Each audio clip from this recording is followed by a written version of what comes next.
Ako po si Manuel Luis D. Palmiana III, 17 years old.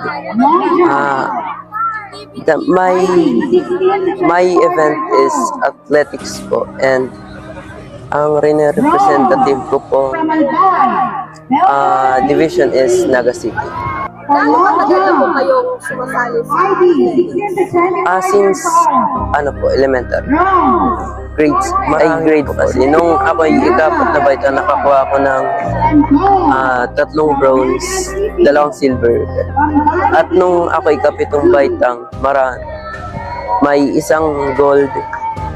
Nung ako ay ikawalong baitang, 2 silver. At 3 bronze naman nung ako'y kasyam na baitang. At ngayon, nakasungkit ako ng 1 bronze. Gusto kong mapatunayan bilang isang atleta at bilang isang VI na rin na ang isang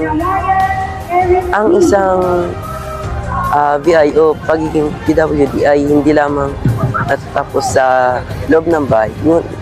Ngunit gusto ko rin itong ipakita na may mga kayang gawin rin ang mga persons with disability.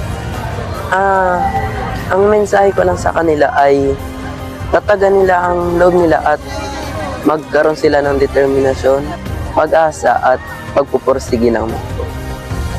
Ang kahulugan para sa akin ng isang pagiging kampiyon ay hindi lamang ito isang medalya o papel, ngunit